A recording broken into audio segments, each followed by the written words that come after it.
by the restraining line. He'll come back across and they'll load it up for Brown. Chris Brown tries to get a step on Geppert, who gives him a couple of whacks and is going to get called for a slash, I think.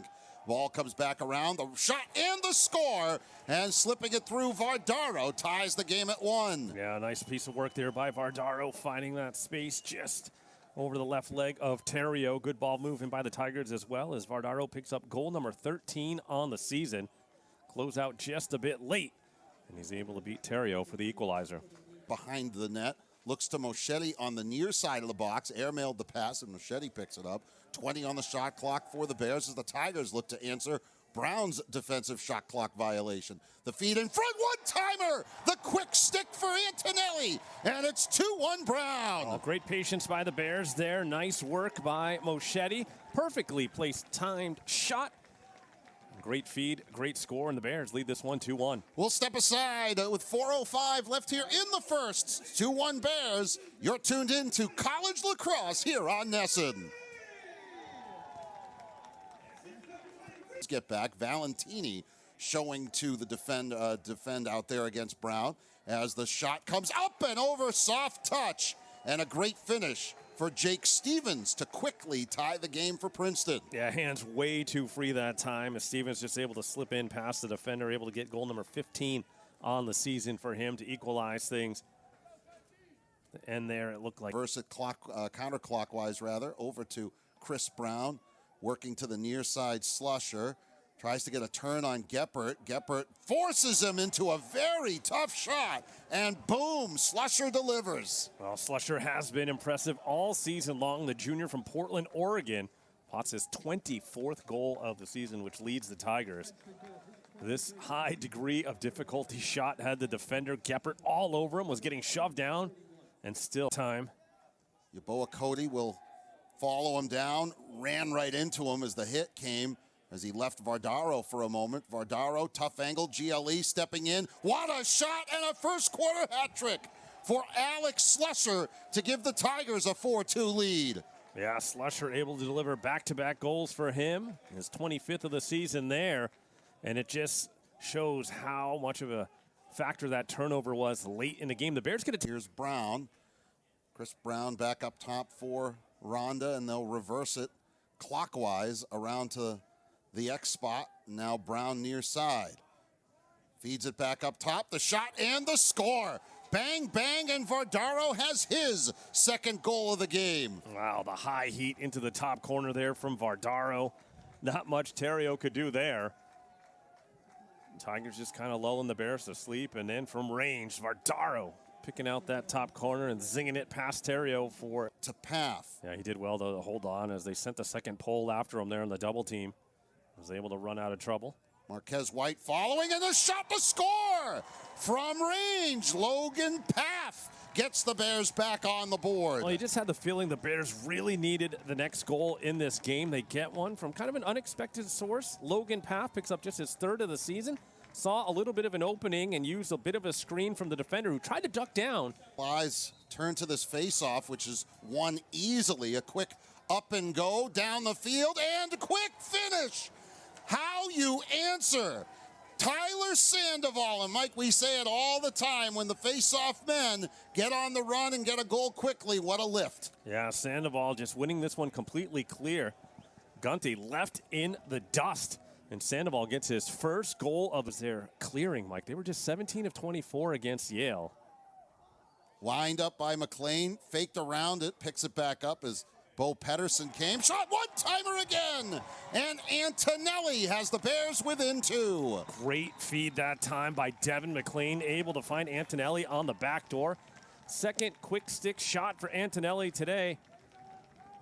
You see McLean doing well to slip past the defender, fakes the shot, and on a dime right for Antonelli. Back across to the near wing, down to 15 now on the shot clock. This is Brown's shot to take, it looks like. Wants to bull his way in, gets his hands up, and scores. Wow, that's why Chris Brown is one of the top players in the nation this year. Huge goal there as Princeton able to take the shot clock deep and come up with their 7th goal of the game. First for Chris Brown today. That will give him 21 on the season. Illinois So interference on Jake Stevens. It's just a 30-second foul. Bears man up 0 for 1, also on a 30-second advantage. Ogevin, tough angle. Grell, Antonelli, and King right side. Comes back, Grell up top, has his hands up, feeds down low and scores!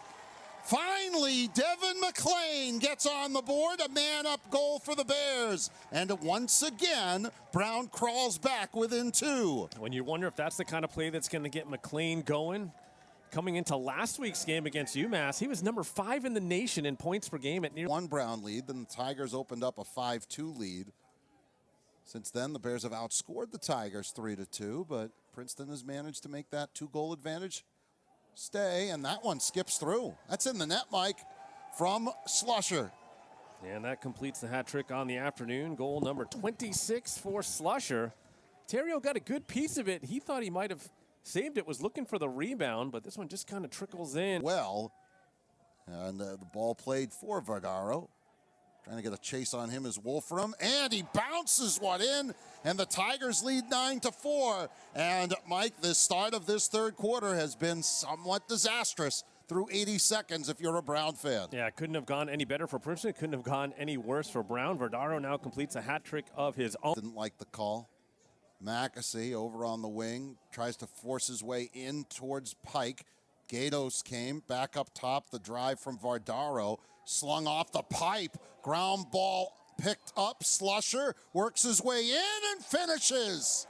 Paid the price from Valentini, but boy, oh boy, did that find the back of the net. A little nifty dance move. Watch Slusher come dancing through after this pickup, and look at the hit he takes at the end here. 1, 2, 3, boom. Down, followed by Valentini, comes back to Slusher on the near wing. Gepper will defend him. Slusher gets his hands up and tickles the twine again. And again, he doesn't need that much separation. Manages to get his hands just free enough, picks out a little bit of the side netting, and beats Terrio for the 5th time today.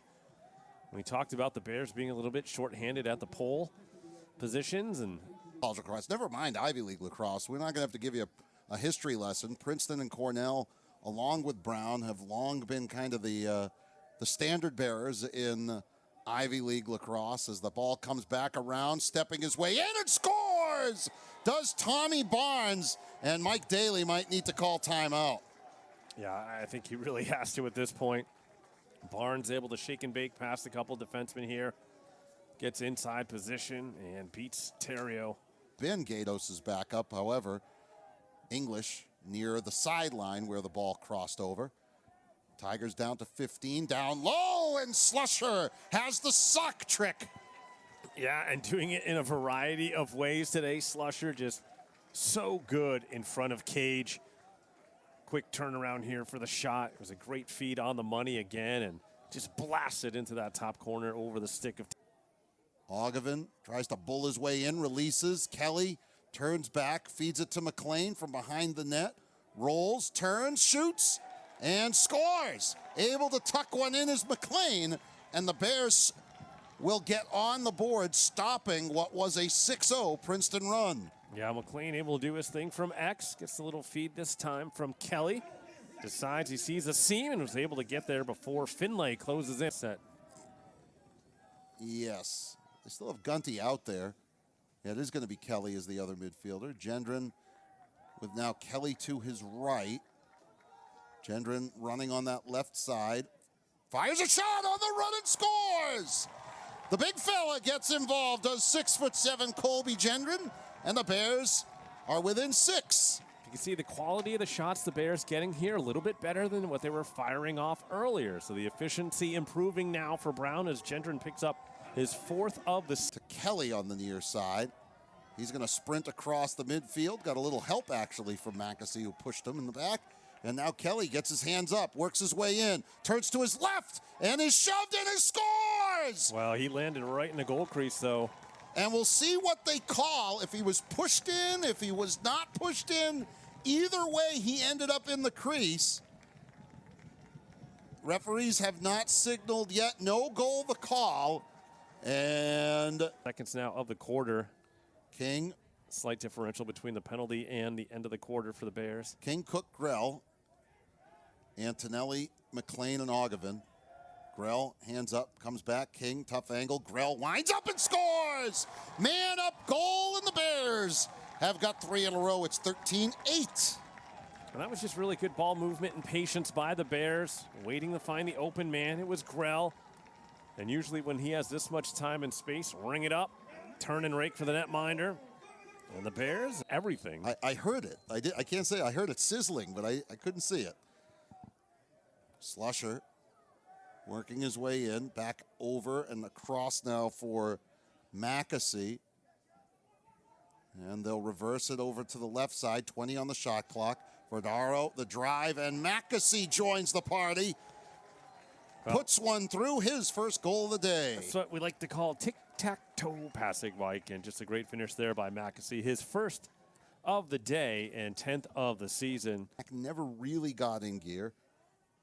For Princeton, they'll take on Marist on Tuesday, and then Boston University next week as they answer the bell with goal 15. A big rip there for Jake Stevens. He has his second of the afternoon. Yeah, 16th of the season for Stevens. Patience by the Tigers, finding the open man. The closeout, 2 left. Bears trying to extend that defense out. But this will be about opportunism on the shots for the Tigers with under 30 now on the shot clock. Talk about opportunistic there, getting involved. We had called his name a bunch of times. He had yet to score. Christian Ronda tickles the twine again, and now the Tigers have doubled up Brown. Yeah, the high heat from Ronda. Goal number 11 on the season for him. You saw the opening right in the middle, and before the defense was able. So obviously perhaps some scores to settle here this afternoon for the Tigers, and they have put on a clinic at times. Busted out to an 8-goal lead and make it a 9-goal lead. Brown got free, got across the Bear defense. And here in the fourth quarter, the Tigers have struck not once, not twice, but thrice, as the Bears have been unable to cash in. And the Tigers' lead is now 17-8. A long time ago now, as pass comes behind the net for Cook. Little shake and bake, tries to work his way in, dancing backwards, and is able to find the back of the net. Wow, good balance there by Cook at the end as he was falling down. Able to pick out a portion of the net. Picks up goal number 20 on the season, his second of the day. As it comes at 12. And that will do it. An impressive second half for the Princeton Tigers, particularly holding the Bears pretty much off the scoreboard for the fourth quarter, save that one Darian Cook.